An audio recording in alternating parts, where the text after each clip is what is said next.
Over 35 years since he first stomped the streets of Detroit, Robo-Cop returns to the front lines. Your move, creep. Teyon, the studio behind Terminator Resistance and Rambo the video game, is primed for its most ambitious 80s action movie revival yet. Set between the events of Robocop 2 and 3, with Peter Weller reprising his iconic role, Robocop Rogue City takes us back to old Detroit once again to clean up the streets, promising familiar faces, a huge helping of explosive violence, and the franchise's gloriously stilted cheesy humor. Allowing dealers to steal from each other may result in less drugs on the street. What? That would suck! Rogue City is a bloody first-person shooter that takes us on an authentic trip to Alex Murphy's old haunts to chase a new threat.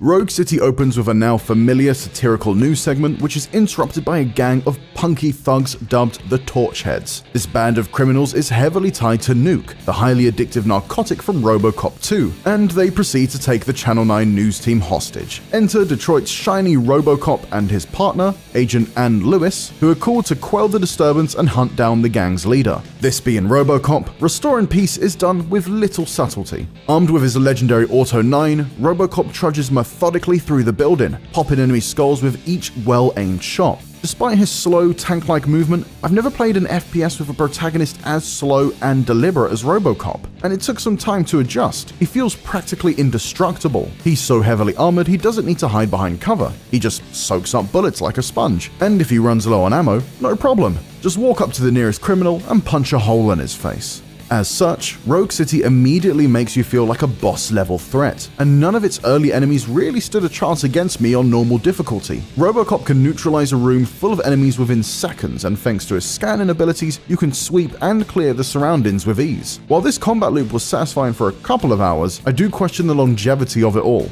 Robocop will only get more powerful as the game progresses, and in the brief time I had with the demo, I didn't face a single enemy that posed a real threat. So where does the challenge come from? Hopefully that'll become apparent when we spend more time with Rogue City.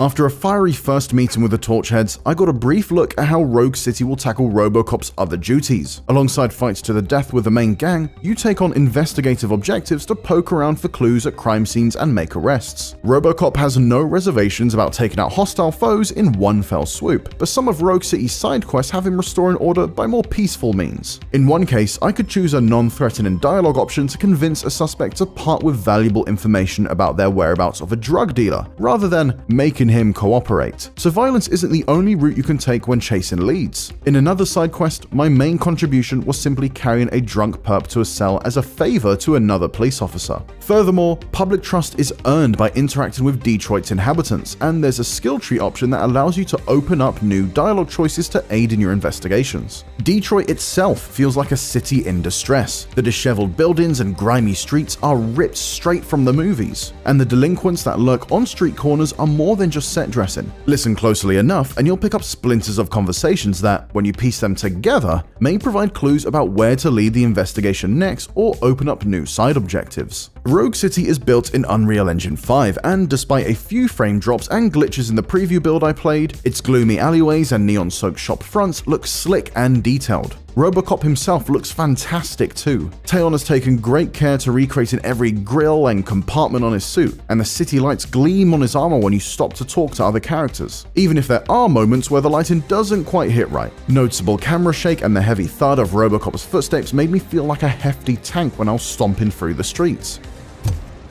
Place looks deserted.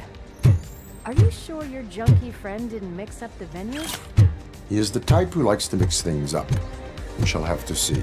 Fans will immediately recognize other returning characters like Ann Lewis, but the majority of character models aren't anywhere near as realistic as Robocop's. The Torchheads have a selection of different hairstyles and outfits to differentiate them, but you won't be paying much attention to their attire when you're caught in a firefight anyway. This Rogue City is a grubby and authentic step into Paul Verhoeven's dystopian Detroit, and it springs to life on your patrols. Between quests, you can use RoboVision to scan for nearby misdemeanors like traffic violations and disorderly conduct to ensure you clean up every nook and cranny of the city as you go. You know what?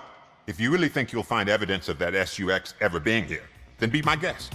Although Robo-Cop is still bound by his prime directives, I enjoyed the few occasions I was able to work around them to suit the kind of Robo-Cop I wanted to be. One side quest had me handling complaints at the police station, where I had the chance to decide whether to side with the individual or issue a ticket. In situations where things can turn violent, players will sometimes have the option to take a pacifist approach. There's certainly room for empathy in your interactions with the people in Detroit, and keeping them happy will increase your public trust score. Nonetheless, in the few investigations I've conducted so far, I was still met with plenty of opportunities to exercise Robocop's silly humor, and sometimes that means being a little heavy-handed. For example, during one quest, I had the chance to utter a stiff one-liner before smashing up someone's radio because it was too loud. Was this unnecessary? Definitely, but justice was served. You need to be taught some manners. Robocop starts with a few base abilities, including night vision, a shockwave that mimics a flashbang, and the option to temporarily slow down time to clear a room quicker. Aiming down sights scans the surroundings to highlight nearby enemies to make them easier to spot, and he can also move faster, shifting from a slow, deliberate stomp to a heavy, brisk walk. Additionally, these abilities can be upgraded to improve their effectiveness and in some cases, turn them lethal. For example, continuing to invest points in the combat branch of the skill tree eventually buffs Robo's shockwave to instantly kill enemies, whereas sticking with armor upgrades his suit so it deflects bullets to damage enemies. Robocop's potent primary weapon, the Auto 9, has its own tab of upgrades that are unlocked throughout the game's 20 to 30 hour campaign, but I didn't get to see any of these enhancements in action. Players can also pick up firearms dropped by the city's lawbreakers and use them for a limited time. However, I typically stuck with the Auto 9 due to its reliability and unlimited ammo. There are also exploding barrels, hefty CRT monitors, and more to fling around Rogue City's destructible environments, all of which work well as makeshift grenades. I only encountered human enemies during the demo, a couple of whom wore helmets for extra protection, and some that carried exploding barrels, but more recognizable enemies, including ED-209 who featured in the trailer, won't appear until later in the game. There's no escaping Robocop's trigger-happy approach, and nor would you want to, but ultimately he's still a police officer instated to uphold the law. As such, there are several skills that build on Robo's eagle eye and lightning speed processing powers, which come in handy when you're searching for clues. Some objects, and indeed people, can be scanned to get more information during an investigation. There are also instances where you need to pause and collect a specific number of clues to analyze crime scenes. This is where Robo's deduction and engineering skills shine. Deduction provides enhanced scanning abilities, which help you detect more useful information such as safe combinations. Then, if you've leveled up your engineering skills enough, you can crack open the safes themselves. Arguably, the most interesting side of Robocop is his psychology branch, which leans into the game's choice system. Investing enough in the skills doubles your public trust points and later lets you predict the consequences of certain dialogue choices. According to the developer, the decisions you make throughout the game will impact Rogue City's ending, although we're not sure to what extent just yet. Rogue City's game director says that some choices will determine which side characters live or die, but we'll have to wait to see how much of an impact this has on the story. Your choices also have consequences that may surface sooner than that. These can be almost immediate, such as coaxing out information that provides a lead in a case, to more subtle ripples later on. For example, letting a kid off with a warning for graffitiing may lead to you getting a favorable mention scrawled on a city wall down the line, opposed to something hostile.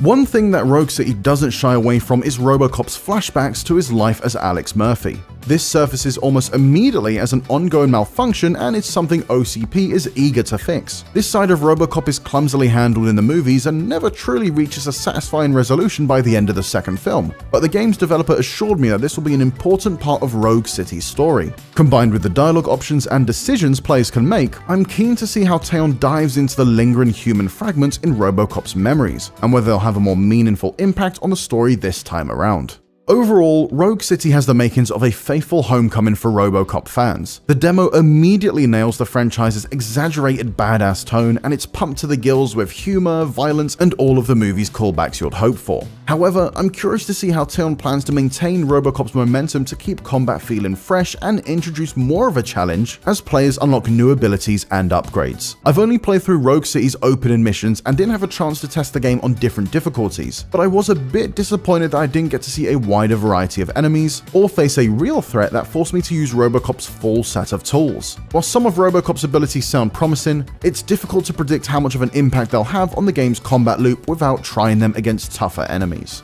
After recently watching the movies, I was excited to step into the shoes of a powerful action hero and tear through Detroit. Robocop certainly feels capable of doing so, but I'm concerned that simply bulldozing through enemies will lose its appeal quickly. I'm also intrigued by the idea of seeing more of Robocop's interactions with other police officers and the public, but as of now, it's too early to be sure how deep Rogue City's choice system really goes. For more on Robocop Rogue City, check out the latest trailer, and for everything else, stick with IGN.